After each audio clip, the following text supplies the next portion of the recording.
देखिए, बात है देश के दिल की खबरों की, तो सबसे पहले इस वक्त की बड़ी खबर आ रही है। एमपी में बीजेपी छिंदवाड़ा फतेह के लिए जी जान से जुटी हुई है। केंद्रीय गृह मंत्री अमित शाह ने छिंदवाड़ा में रोड शो किया और रात छिंदवाड़ा में ही रुके और छिंदवाड़ा में जीत को लेकर खास रणनीति भी तैयार की। वहीं सीएम डॉक्टर मोहन यादव आज चौरई में रहेंगे और चुनाव प्रचार प्रसार में जुटेंगे, क्योंकि आज चुनाव प्रचार का आखिरी दिन है। मैं आपको बता दूं कि इस बार का लोकसभा चुनाव जो है वो 7 चरणों में होना है। ऐसे में पहले चरण की वोटिंग 19 अप्रैल को 2 दिन बाद होनी है और अब पहले सीटों पर जो चुनाव प्रचार प्रसार का सिलसिला है, आज उसकी अंतिम तारीख है। इसी सिलसिले में बीजेपी जो है पूरी ताकत झोंकती हुई नजर आ रही है, खास तौर पर छिंदवाड़ा की सीट पर। मैं आपको बता दूं कि मध्य प्रदेश में बीजेपी छिंदवाड़ा फतेह के लिए जी जान से जुटी हुई है। कल ही केंद्रीय गृह मंत्री अमित शाह ने छिंदवाड़ा में रोड शो किया था और रात में वो वहीं रुक गए और छिंदवाड़ा में जीत को लेकर खास रणनीति भी तैयार की। वहीं सीएम डॉक्टर मोहन यादव आज चौरई में रहेंगे। अगर मैं उनके दौरे की बात करूं तो आज वो वहां पर चुनाव प्रचार प्रसार में जुटेंगे, क्योंकि आज चुनाव प्रचार प्रसार का आखिरी दिन है। अमित शाह ने छिंदवाड़ा में जीत की रणनीति तैयार की है। केंद्रीय गृह मंत्री ने अमित शाह ने होटल में की प्रदेश के शीर्ष नेताओं से चर्चा। मुख्यमंत्री डॉक्टर मोहन यादव, प्रदेश अध्यक्ष वीडी शर्मा, लोकसभा चुनाव प्रदेश प्रभारी डॉक्टर महेंद्र सिंह, क्लस्टर प्रभारी कैलाश विजयवर्गीय, छिंदवाड़ा प्रभारी और राज्यसभा सांसद कविता पाटीदार भी मौजूद रहे उस बैठक में।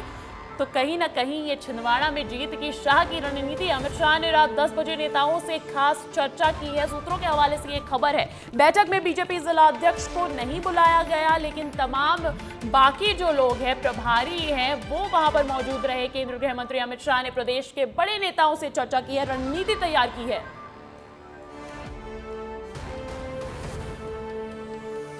देखिए, छिंदवाड़ा से हमारे सहयोगी दुर्गेश साहू जुड़ गए हैं। दुर्गेश, छिंदवाड़ा इकलौती सीट है जहां कांग्रेस काबिज है, वहां बीजेपी की पुरजोर कोशिश उसे भी अपने नाम करने की। कल गृह मंत्री अमित शाह का रोड शो हुआ, लेकिन अभी भी वही है अमित शाह। ऐसे में बीजेपी के चाणक्य कहे जाने वाले अमित शाह के मन में क्या चल रहा है? बिल्कुल, देखिए, इस सवाल का जवाब तो केवल अमित शाह ही दे सकते हैं कि उनके मन में क्या चल रहा है। लेकिन जिस तरह से रणनीति बनाई गई है बीजेपी के द्वारा, कल से हम देख रहे हैं कि कल एक रोड शो हुआ। पहली बार ऐसा हुआ जब छिंदवाड़ा की सड़कों पर कोई बड़ा नेता निकला और उसके बाद फिर उनका रात गुजारना, ये एक बड़ी बात है। और जिस तरीके से हम पिछले 1 से 1.5 महीने की जो रणनीति देख रहे हैं बीजेपी की, पूरी तरीके से फोकस छिंदवाड़ा पर ही रखा था, क्योंकि 29 की 29 सीटें अगर जीतना है बीजेपी को तो उसमें एक बड़ा रोड़ा जो है छिंदवाड़ा का ही है। हमारे साथ अंचल शुक्ला जी मौजूद है, क्योंकि हम लोग कल से ही लगातार इस खबर पर बने हुए हैं, छिंदवाड़ा की आबो हवा को पहचानने की कोशिश कर रहे हैं, जनता से बात कर रहे हैं। कल रात को जो बैठक हुई, निश्चित तौर पर तमाम शीर्ष नेता बैठे। बैठक की कोई आधिकारिक जानकारी नहीं है, लेकिन ये इतना तो तय है कि अमित शाह जी रुके तो कुछ ना कुछ तो करेंगे। देखिए दुर्गेश, जिस तरीके से देश के गृह मंत्री कल 120 किलोमीटर का सड़क मार्ग का सफर तय करके और छिंदवाड़ा पहुंचे, मौसम खराब होने की वजह से हेलीकॉप्टर से आना संभव नहीं था, लेकिन इसके बाद कार्यक्रम रद्द भी किया जा सकता था। लेकिन छिंदवाड़ा कितना महत्वपूर्ण है भारतीय जनता पार्टी के लिए, इस बात से आप अंदाजा लगा सकते हैं। और इसके बाद फब्बारा चौक से लेकर के और मंदिर तक जो लगभग 720 मीटर का ये सफर तय किया, रोड शो का पूरा बाजार जो हृदय स्थल है छिंदवाड़ा का, उसको उनने नापा और इसके बाद एक बड़ी बैठक आयोजित की गई। गुप्त बैठक थी वो, जिसमें क्लस्टर प्रभारी कैलाश विजयवर्गीय और प्रदेश के यशस्वी मुख्यमंत्री डॉक्टर मोहन यादव, प्रदेश अध्यक्ष वीडी शर्मा और साथ में जो यहाँ के जिला अध्यक्ष थे उनको नहीं बुलाया गया। तो निश्चित रूप से बहुत ही गोपनीय बैठक थी और अमित शाह का एक रात छिंदवाड़ा में रुकना मतलब बाजी पलट देना जैसा है। जैसा कि कल भी मैं कह रहा था कि वो भारतीय जनता पार्टी के जेम्स बॉन्ड हैं, मतलब उन्हें वो टास्क दिया जाता है जो भारतीय जनता पार्टी के लिए बहुत महत्वपूर्ण होता है और जब कोई पूरा नहीं कर पाता तो उसके पीछे लगाया जाता है चाणक्य को। और चाणक्य कल आए थे और रात भर रुके हैं, तो निश्चित रूप से कांग्रेस कुछ न कुछ खेला करके उनके खेमे में जरूर हलचल होगी और ये पता लगाने की तैयारी कर रहे होंगे कि हुआ क्या और हुआ क्या, ये तो अमित शाह के अलावा कोई बता नहीं सकता। भारतीय जनता पार्टी बंद कमरे में बैठक जरूर हुई अंजलि, लेकिन इसकी हलचल शिकारपुर तक गई होगी। कमलनाथ को भी कल रात को नींद नहीं आई होगी, ये तय है। निश्चित रूप से कमलनाथ को कल नींद नहीं आई होगी और 19 तारीख को मतदान होने हैं ऐसे में, और आज चुनावी शोरगुल भी थम जाएगा। इसके बाद क्या रणनीति बनाकर गए हैं, 1 दिन पहले 2 दिन पहले वोटिंग के आना उनका निश्चित रूप से एक बड़ा मैसेज है। मनोवैज्ञानिक दबाव तो बन ही गया कांग्रेस पार्टी के ऊपर, लेकिन अब नतीजे क्या होंगे, क्योंकि कांग्रेस गढ़ कहलाता है कमलनाथ का, नकुलनाथ का और कांग्रेस का, तो इसे भेदने में भारतीय जनता पार्टी कितनी सफल होती। एक सवाल और है अंजलि, देखिए कहा जाता है चुनाव में कि ये तो चुनाव प्रचार आज शाम को थम जाएगा, जो पारदर्शी चुनाव प्रचार होता है, लेकिन अब वो प्रचार होता है जो कहते हैं कि बिल्कुल मतदान के दिन तक, आखिरी समय तक प्रचार होता है। क्या उसकी रणनीति बनाई होगी कि अब आने वाले 48 घंटों में कैसे करना है डोर टू डोर कैंपेन, कैसे साधना है लोगों को, जनता तक कैसे जाना है? ये साइलेंट किलर जिसको कहते हैं, वो कुछ ऐसा काम होने वाला है। निश्चित रूप से उन लोगों को जिम्मेदारी दी गई, पूर्व पदाधिकारियों को बैठक में बुलाया गया, क्लस्टर प्रभारी थे, प्रदेश के लोकसभा प्रभारी महेंद्र सिंह थे, तो निश्चित रूप से सारे रणनीतिकार और सारे वो जिम्मेदार लोग थे जो मध्य प्रदेश की जिम्मेदारी जिनके कंधों में है। तो अब ये रणनीति जरूर बनी होगी और आज जब चुनावी शोरगुल थम जाएगा, इसके बाद से शुरू होगा जो नरेंद्र मोदी को 400 पार का नारा लेकर चल रही है भारतीय जनता पार्टी और अमित शाह, इस पर जो यहां पर मंत्र देकर गए हैं, चुनावी जीत का जो मंत्र देकर गए हैं, उस पर काम शुरू होगा। एक बात और हमने कल महसूस की थी, यहां पर बहुत चर्चा आई थी कि पूरे छिंदवाड़ा में दो तरह की बीजेपी देखने को मिल रही है, एक बंटी साहू की और एक वो बीजेपी जो पुरानी थी या जो कांग्रेस के कार्यकर्ता आए हैं। तो ये दो बीजेपी की भी भनक अमित शाह के कानों तक जरूर गई होगी और संभवतः शायद उसकी भी चर्चा हुई होगी, क्योंकि अब ये मैं कह सकता हूं कि शायद ये आखिरी मौका है बीजेपी का, क्योंकि इतनी किलेबंदी इसके पहले ना कभी हुई है और ना संभव है इसके बाद कभी। आपने दुर्गेश पूरे एपिसोड में कल एक चीज़ जरूर ध्यान दी होगी कि बंटी विवेक साहू जो भारतीय जनता पार्टी के प्रत्याशी हैं, उनका कोई फोटो नहीं नजर आया, ना तो वो प्रधानमंत्री अमित शाह नरेंद्र मोदी जी के साथ और ना ही अमित शाह के साथ। दीपक सक्सेना की फोटो कहीं ना कहीं देखने को मिली। तो एक विभीषणी सेना लगी हुई है जो अभी कांग्रेस से भारतीय जनता पार्टी में आई है, और एक बंटी साहू या पुराने भाजपा कार्यकर्ता जो है। ये चीजें जरूर आपको 30,000-35,000 वोटों के अंतर से पिछली बार चुनाव प्रचार की प्रक्रिया थम जाएगी, शाम को थमेगी, शाम होने में अभी वक्त है और ऐसे में गृह मंत्री अमित शाह अभी भी वहां मौजूद है। तो अब उनका क्या कार्यक्रम रहने वाला है? बिल्कुल अंजलि, देखिए तकरीबन 9 से 9:30 के बीच में उनका निकलना है छिंदवाड़ा से। उसके पहले जानकारी आई है कि मंदिर जाएंगे, वहां पूजन अर्चन करेंगे और फिर सीधे उसके बाद हेलीपैड निकलेंगे और वहां से फिर आगे की ओर बढ़ जाएंगे। तो अब आखिरी एक से 1.5 घंटा बचा हुआ है और जैसे हम लोग चर्चा भी कर रहे थे कि रात गुजारी है तो कुछ ना कुछ ज़रूर कहानी घड़ी होगी और उस कहानी का असर अब आने वाले घंटों में कितना पड़ता है ये चुनाव परिणाम बताएंगे। लेकिन निश्चित तौर पर अमित शाह का ये दौरा, ये रोड शो, ये रात्रि विश्राम, ये केवल छिंदवाड़ा सीट तक का इसका असर नहीं होगा, इसका असर होगा पूरे महाकौशल की सीट पर। देखना होगा कि किस तरीके से आगे की रणनीति पर बीजेपी काम करती है। जी बिल्कुल दुर्गेश, बहुत बहुत शुक्रिया आपका तमाम जानकारी के लिए। और इस वक्त की यही बड़ी खबर है कि आज पहले चरण के लिए थम जाएगा चुनाव प्रचार प्रसार का सिलसिला। 19 अप्रैल को है पहले चरण का चुनाव और मध्य प्रदेश की 6 सीटों पर चुनाव होना है। कौन सी है वो 6 सीट, वो भी मैं आपको बता देती हूँ। छिंदवाड़ा, बालाघाट, मंडला, जबलपुर, सीधी और शहडोल, ये वो 6 सीटें हैं। इस पर आज पहले चरण का जब मतदान होना है, 2 दिन बाद ही मतदान है। इसी सिलसिले में आज जो है इस पर चुनाव प्रचार प्रसार की आखिरी तारीख है। इसी की हम बात कर रहे थे, हम चर्चा कर रहे थे कि जहां कल गृह मंत्री अमित शाह का यहां पर मेगा रोड शो हुआ छिंदवाड़ा की सीट पर, क्योंकि कहीं ना कहीं भारतीय जनता पार्टी का फोकस जो है वो छिंदवाड़ा की सीट पर भी है। ऐसे में आज भी वो वहां मौजूद है। सीएम डॉक्टर मोहन यादव का वहां पर दौरा है। लेकिन उससे पहले आप ये समझ लीजिए, हम ग्राफिक्स के जरिए आपको समझाते हैं कि वो 6 सीटें कौन सी है। देखिए, छिंदवाड़ा टफ मुकाबला, बंटी कुमार साहू और नकुलनाथ के बीच ये टक्कर। वही बालाघाट से भारती पादी और सम्राट सारस्वत के बीच चुनावी मुकाबला रहने वाला है। जबलपुर सीट की अगर मैं बात करूं तो आशीष दुबे भारतीय जनता पार्टी की तरफ से और दिनेश यादव कांग्रेस की तरफ से हैं। और मंडला से फग्गन सिंह कुलस्ते वर्सेस ओमकार सिंह मरकाम का ये कड़ी टक्कर का मुकाबला रहने वाला। ये वो 6 सीटें हैं जहां पर पहले चरण का मतदान होगा। सीधी से राजेश मिश्रा वर्सेस कमलेश्वर पटेल और शहडोल की जो सीट है वो हिमाद्री सिंह, भारतीय जनता पार्टी वहां से उम्मीदवार है और कांग्रेस पार्टी की तरफ से फुंदेलाल मार्को। लेकिन जो खास नजर है वो छिंदवाड़ा की सीट पर है। छिंदवाड़ा के इस मुकाबले पर है बंटी कुमार साहू वर्सेस नकुलनाथ, क्योंकि कांग्रेस पार्टी वहां पर काबिज है। इकलौती सीट ही मान लीजिए, लेकिन कहीं ना कहीं भारतीय जनता पार्टी को संशय तो है उस सीट को लेकर। इसीलिए तमाम तैयारियां छिंदवाड़ा को लेकर चल रही है। कल ही गृह मंत्री अमित शाह का वहां पर मेगा रोड शो था और अब जो है वहां पर आज जहां आप चुनाव प्रचार प्रसार करने का अगला दिन है, इस वक्त भी अमित शाह वहीं मौजूद है। वक्त की एक बड़ी खबर आ रही है छत्तीसगढ़ से, जहां कल 29 नक्सलियों को मार गिराया था। इसी सिलसिले से जुड़ी एक बड़ी अपडेट, कांकेर के जिला अस्पताल लाए गए नक्सलियों के शव और अब शवों का किया जाएगा पोस्टमार्टम, इनका पंचनामा किया जाएगा। ये एक्सक्लूसिव तस्वीरें विस्तार न्यूज आपको दिखा रहा है। ये उन नक्सलियों के शव है जिनको कल सुरक्षा कर्मियों ने नक्सली मुठभेड़ में मार गिराया था। ये जिला अस्पताल की तस्वीरें, इससे पहले भी मेरे सहयोगी अनमोल तिवारी मेरे साथ मौजूद थे, वो हमें जिला अस्पताल के बाहर से दिखा रहे थे कि किस तरीके से सुरक्षा के वहां पुख्ता इंतजाम है, क्योंकि 29 नक्सली जिनको सेना ने मार गिराया है उनके शव वहां पर लाए गए हैं, उनका पोस्टमार्टम होना है, उनकी पुष्टि होनी है। और इसी सिलसिले में एक्सक्लूसिव तस्वीरें विस्तार न्यूज अब तक लाया है। ये देखिए, कांकेर के जिला अस्पताल लाए गए नक्सलियों के शवों का किया जाएगा पोस्टमार्टम। और अब इस खबर पर अधिक जानकारी के साथ जुड़ गए हैं मेरे सहयोगी अनमोल तिवारी। अनमोल, वही मौजूद हैं आप, क्या कुछ अपडेट्स है आपके पास?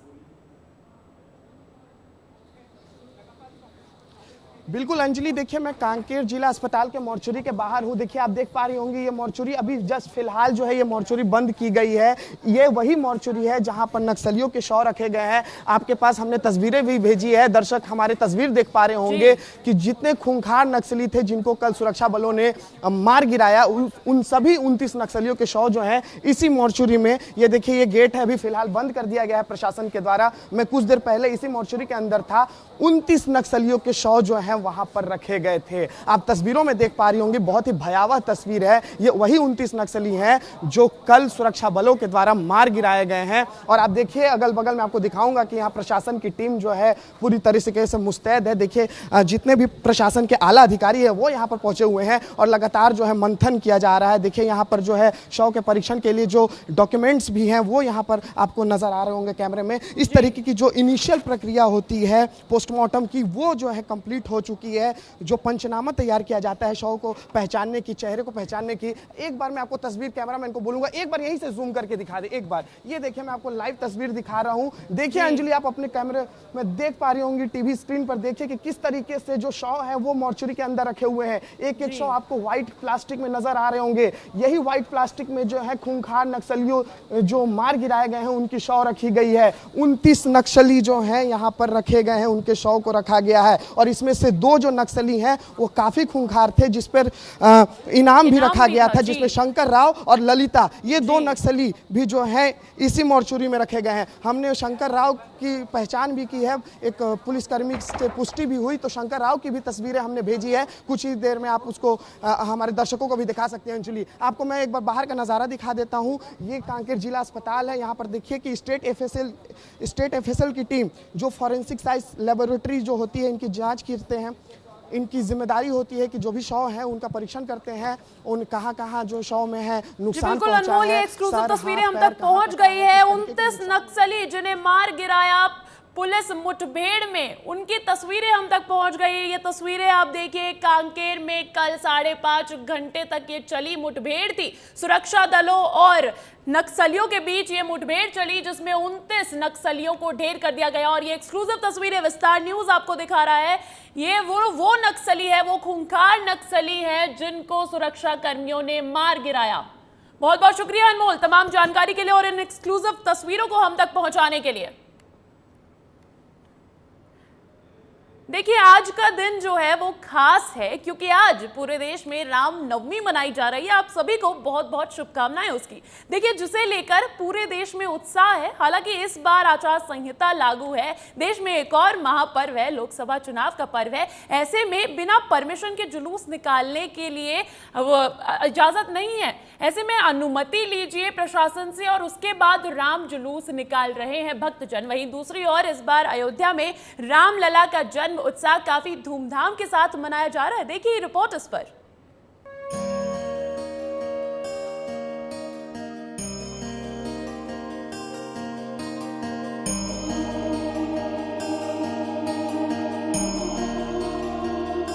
शास्त्रों के अनुसार चैत्र माह के शुक्ल पक्ष की 9वीं तिथि को मर्यादा पुरुषोत्तम भगवान श्री राम का जन्म हुआ था।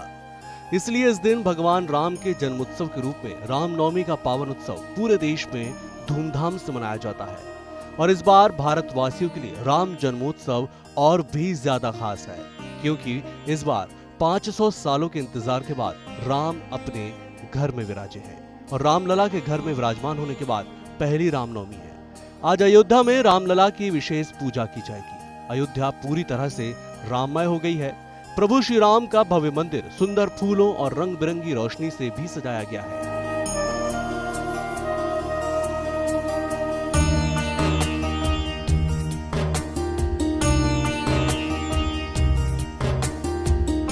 करीब 50 क्विंटल देसी विदेशी फूलों से राम मंदिर सजा है। पांचों मंडपों को भी फूलों से सजाया गया है। दीवारों, शिखर के भागों की भी सजावट की गई है। देशी विदेशी करीब 20 से ज्यादा फूल इस्तेमाल किए गए हैं। बेंगलुरु और दिल्ली से फूल मंगाए गए हैं। रामनवमी पर आज अयोध्या में विराजमान रामलला को दोपहर 12 बजे सूर्य तिलक होगा। रामलला के मस्तक पर 3 मिनट तक सूर्य किरणें पड़ेंगी। इसके लिए बेंगलुरु की कंपनी ने अष्टधातु के 20 पाइप से एक सिस्टम तैयार किया है। कंपनी ने 1 करोड़ 20 लाख का यह सिस्टम मंदिर को डोनेट किया है। हर साल रामनवमी पर सूर्य किरणें रामलला का अभिषेक करेंगी। कैसी होगी रामलला की पोशाक? स्वर्ण आभूषण और रत्न जड़ित पोशाक होगी। पोशाक पीले और गुलाबी 2 रंगों में बनी हुई है। पोशाक में सोने के धागों से सिलाई और कढ़ाई की गई है। अयोध्या में इस बार भगवान श्री राम का जन्मोत्सव मनाने की विशेष तैयारी की जा रही है। उनके श्रृंगार से लेकर अभिषेक और पूजा अर्चना तक को अविस्मरणीय बनाने का प्रयास किया जा रहा है। सैकड़ों वर्षों के बाद राम की नगरी में ऐसी भव्य और मनमोहक तैयारी की गई है। इस बार रामलला पहली बार अपनी अयोध्या नगरी में है, जिसको लेकर राम भक्तों में काफी उत्साह है और लाखों की संख्या में श्रद्धालु आज रामलला के दर्शन करने अयोध्या पहुंच रहे हैं। हर किसी के मन में रामलला की एक झलक पाने की कामना है। ब्यूरो रिपोर्ट, विस्तार न्यूज। तो देश भर में रामनवमी का त्योहार जोरों शोरों से मनाया जा रहा है। ऐसे में भक्तों का 500 सालों का लंबा इंतजार भी खत्म हो गया है। वो आज अपने रामलला को सजा धजा देखेंगे, वो देखेंगे और जोर शोर से मनाएंगे अयोध्या की पावन नगरी में रामलला का जन्मोत्सव। आज रामनवमी है। हम आपको अयोध्या में तैयारियों की 4 तस्वीरें दिखाते हैं। देखिए, पहली तस्वीर है सूर्य तिलक की तैयारी की। दूसरी तस्वीर रामनवमी की पूर्व संध्या पर अयोध्या में लेजर और लाइट शो का आयोजन किया। वो तस्वीरें उसी की है। जगमगा रहा है अयोध्या, जगमगा रही है रामनगरी। रामनवमी के अवसर पर बड़ी संख्या में श्रद्धालु राम मंदिर में भगवान रामलला के दर्शन करने के लिए पहुंचे। रात से ही वहां मौजूद है कि कब कपाट खुले, कब हमारे रामलला सजे और उनके दर्शन हमें हो सके। रामनवमी के अवसर पर श्रद्धालुओं ने सरयू नदी में पावन स्नान भी किया। तो देखिए, चैत्र नवरात्रि चल रही थी, उसमें अब रामनवमी 9वां दिन होता है चैत्र नवरात्रि का। ऐसे में माना जाता है कि भगवान राम का जो जन्म है वो चैत्र माह में शुक्ल पक्ष के नवमी में ही हुआ था और इसी सिलसिले में देश भर में रामनवमी का त्योहार मनाया जाता है। ये 4 तस्वीरें बयां कर रही है राम की नगरी अयोध्या नगरी की खूबसूरत झलक।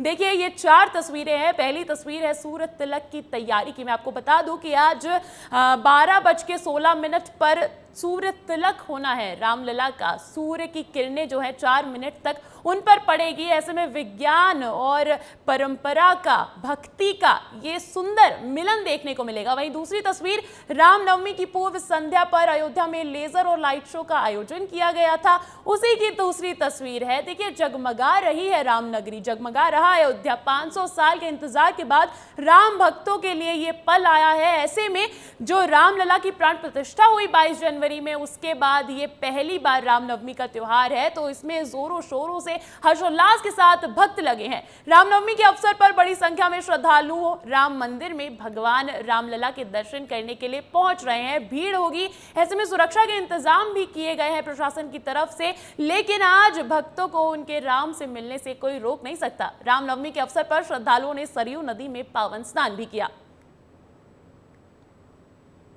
रामनवमी पर मैहर में मां शारदा का विशेष श्रृंगार किया गया और आरती की गई। रामनवमी पर श्रद्धालुओं की खासा भीड़ मंदिर में नजर आ रही है। ये जो तस्वीरें आप देख रहे हैं ये मैहर की है। मां शारदा का ये मंदिर जब से चैत्र नवरात्रि का आगाज हुआ है 9 के 9 दिन खास विशेष पूजा वहां की गई। मां शारदा का विशेष श्रृंगार किया गया, भक्तों की भीड़ उमड़ती रही और आज जहां इस चैत्र नवरात्रि का आखिरी दिन है, आज समापन है, आज रामनवमी का पर्व है, ऐसे में मैहर में मां शारदा का विशेष श्रृंगार किया गया और उनकी आरती की गई। रामनवमी पर श्रद्धालुओं की खासा भीड़ मंदिर में नजर आ रही है।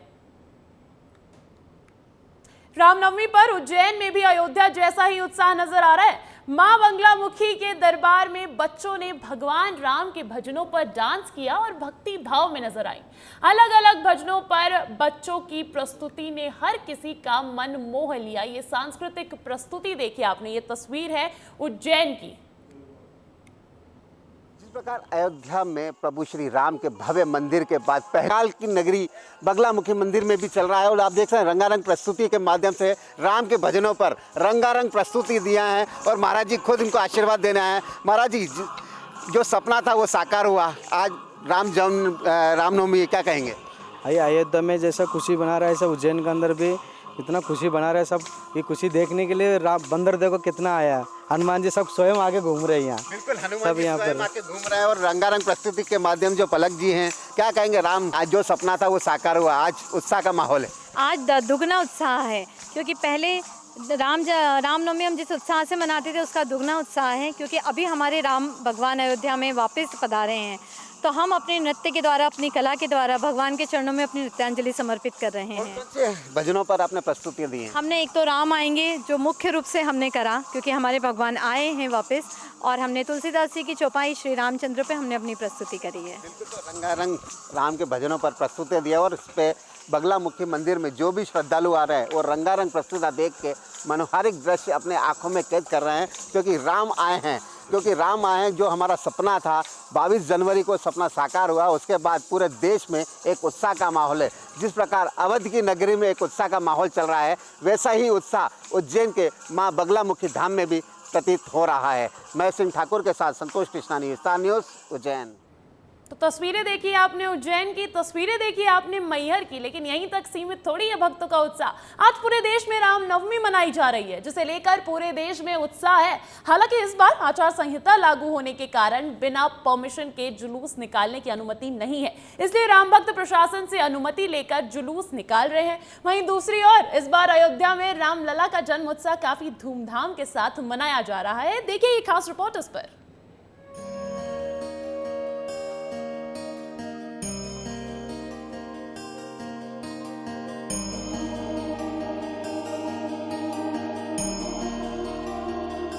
शास्त्रों के अनुसार चैत्र माह के शुक्ल पक्ष की नवमी तिथि को मर्यादा पुरुषोत्तम भगवान श्री राम का जन्म हुआ था। इसलिए इस दिन भगवान राम के जन्मोत्सव के रूप में रामनवमी का पावन उत्सव पूरे देश में धूमधाम से मनाया जाता है। और इस बार भारतवासियों के लिए राम जन्मोत्सव और भी ज्यादा खास है क्योंकि इस बार 500 सालों के इंतजार के बाद राम अपने घर में विराजे हैं और रामलला के घर में विराजमान होने के बाद पहली रामनवमी है। आज अयोध्या में रामलला की विशेष पूजा की जाएगी। अयोध्या पूरी तरह से राममय हो गई है। प्रभु श्री राम का भव्य मंदिर सुंदर फूलों और रंग बिरंगी रोशनी से भी सजाया गया है।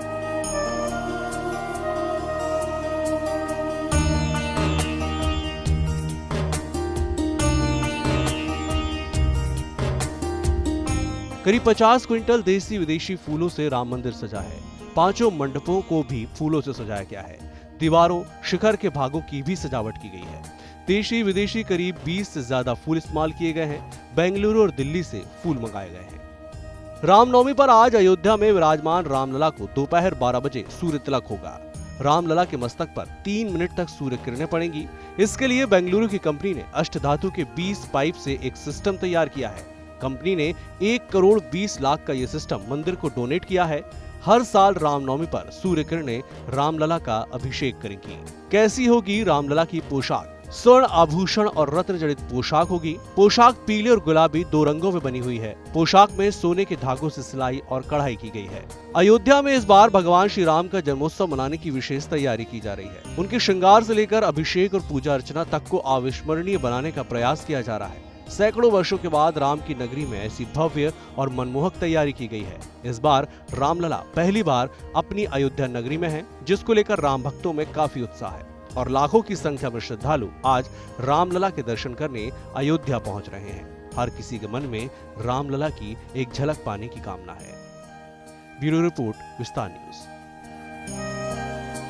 तो देश आज राममय है और अयोध्या की तो फिर बात ही अलग। देखिए, कल का दिन जो है वो यूपीएससी एस्पिरेंट्स के लिए खास था। संघ लोक सेवा आयोग ने मंगलवार को सिविल सर्विसेज एग्जामिनेशन 2023 का रिजल्ट जारी कर दिया।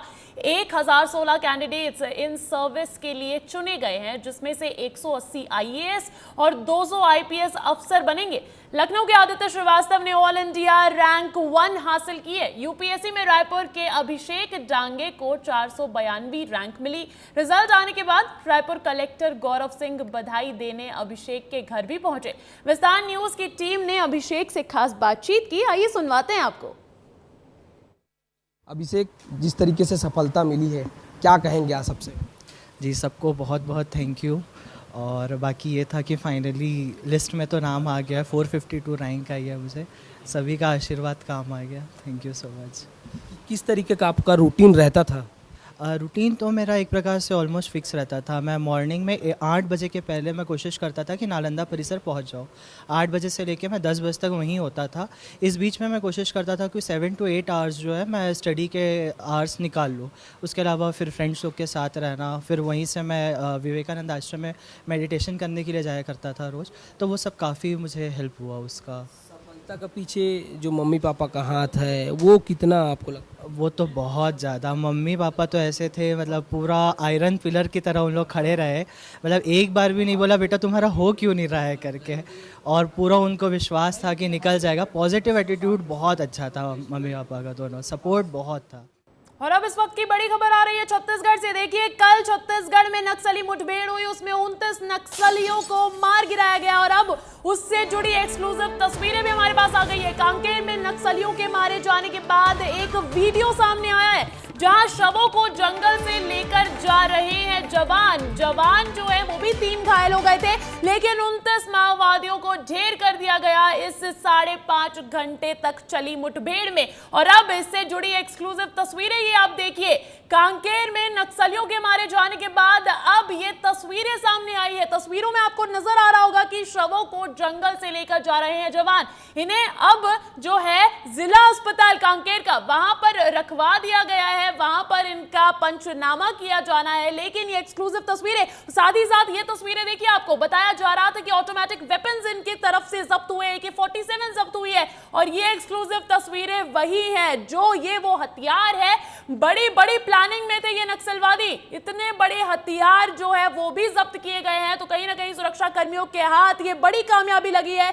जहां अभी मतदान होना है, लोकसभा चुनाव होने हैं, इस बीच कहा जा रहा है कि बड़ी प्लानिंग में थे नक्सली। और इसी सिलसिले में 29 नक्सलियों को ढेर कर दिया गया, मार गिराया जवानों ने। साथ ही साथ ये तस्वीरें देखिए आप, इस तस्वीर में साफ साफ नजर आ रहा है कि किस तरीके से शवों को जंगल से लेकर जा रहे हैं जवान। और अब इस खबर पर अधिक जानकारी के साथ जुड़ गए हैं मेरे सहयोगी अनमोल तिवारी। अनमोल, एक्सक्लूसिव तस्वीरें हम तक पहुंचाई हैं, क्या कुछ है इसकी दास्तां, अपडेट्स बताइए।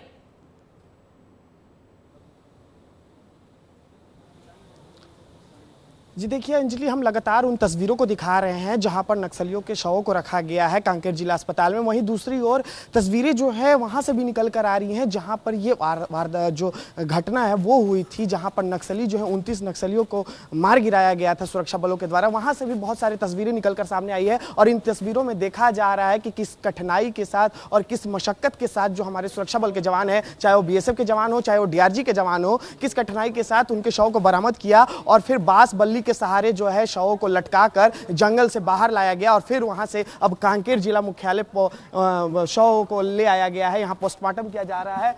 आप देखिए यहाँ पर भी हलचल तेज हो गई है। मैं अभी कांकेर जिला जो अस्पताल है उसके बाहर हूँ। ये मोर्चरी यहाँ पर रखा गया। अब जो है यहाँ पर अपडेट ये है अंजलि कि अब यहाँ से नक्सलियों के शवों को निकाला जा रहा है। अभी कुछ ही देर पहले एक शव को जो है यहाँ से निकाल कर आगे ले जाया गया। यहाँ से जो है सारे शवों को निकाल कर SP कार्यालय ले जाया जा रहा है, जहाँ पर शवों के बारे में जो SP हैं कांकेर के वो ब्रीफ करेंगे, बताएंगे वो पूरी होती नजर आ रही है यहाँ पर, क्योंकि उसके बाद ही शवों को वहां से निकाला जा रहा है। ऐसी जानकारी अनमोल।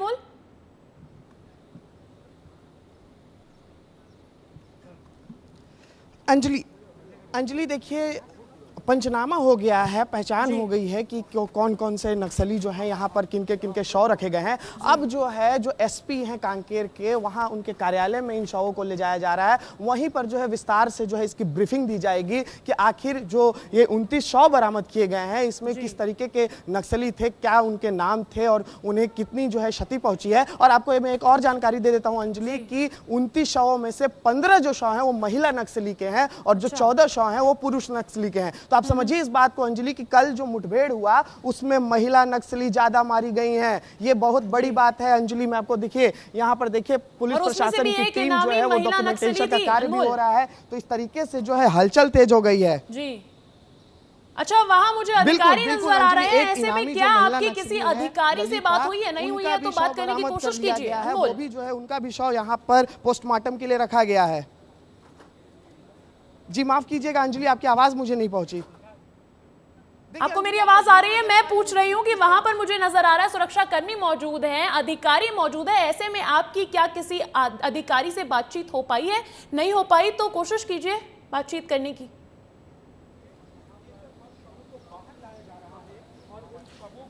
जी देखिए यहाँ पर कांकेर के कलेक्टर जो है वो यहाँ पर मौजूद हैं और अभी जो है अधिकारियों से मेरी बातचीत हुई थी तो साफ तौर पर उनका कहना था कि अब जो है यहाँ से नक्सलियों के जो शव हैं वो यहाँ से ले जाए जा रहे हैं। एसपी कार्यालय में इन शवों को ले जाए जा रहे हैं। आप देखिए तस्वीरों में देख पा रहे होंगे कि किस तरीके से स्ट्रेचर पर जो है नक्सलियों के एक एक करके शव निकाले जा रहे हैं। व्हाइट प्लास्टिक में जो है ये शव बंधे हुए हैं। आप देखिए कि जो मोर्चरी के कर्मी है वो अब मोर्चरी से शवों को निकाल रहे हैं। ये वही नक्सली हैं जो कल छोटे बेटा जो थाना था, छोटे बेटिया थाना में, वहां पर जो है मुठभेड़ में मारे गए थे। तो इस तरीके से जो है जो कांकेर के कलेक्टर है वो खुद यहाँ पर है, जरूरी दिशा निर्देश दी जा रही है। जितने भी अधिकारी है पुलिस प्रशासन के, चाहे जो यहाँ पर जो टीम है मेडिकल की टीम हो गई वो भी यहाँ पर मौजूद है। लगातार एक दूसरे से बातचीत की जा रही है, मंथन किया जा रहा है कि किस तरीके से आगे की प्रक्रिया होगी, किस तरीके से जो है इन नक्सलियों के शवों को आगे जो है ठिकाना लगाया जाएगा। अभी तो फिलहाल एसपी कार्यालय इन शवों को ले जाया जा रहा है। वहां पे जो है जो एसपी है कांकेर के वो ब्रीफिंग करेंगे, मीडिया से बातचीत करेंगे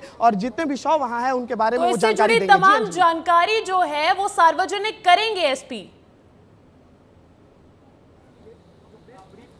बिल्कुल बिल्कुल अंजलि, जानकारी जो है सार्वजनिक की जाएगी क्योंकि 29 नक्सली बहुत बड़ी मात्रा में जो है ये नक्सली मारे गए हैं। एक बहुत बड़ी सफलता जो है छत्तीसगढ़ के सुरक्षा बल के जवानों को मिली है। और आप तस्वीरों में भी देख पा रही होंगी अंजलि कि किस तरीके की तस्वीरें जो है निकल कर आई है, किन कठिनाइयों के साथ पर्वत, पहाड़, जंगल के रास्ते, वो कठिन रास्ते जो है हमारे बीएसएफ के जवान और डीआरजी के जवान गुजर कर इन नक्सलियों के गढ़ में पहुंचकर इन पर स्ट्राइक करके बाहर निकले हैं और इनकी लाशों को जो है वहां से बाहर ले आए हैं। तो बहुत ही कठिनाई, बहुत ही मशक्कत करने के बाद जो है नक्सलियों के शवों को बाहर लाया गया है। तो बिल्कुल बड़ी कामयाबी ये हाथ लगी है सुरक्षा कर्मियों के। बहुत बहुत शुक्रिया अनमोल तमाम जानकारी के लिए। आप वहां से जुड़ी और तमाम अपडेट्स हम तक पहुंचाते रहिएगा।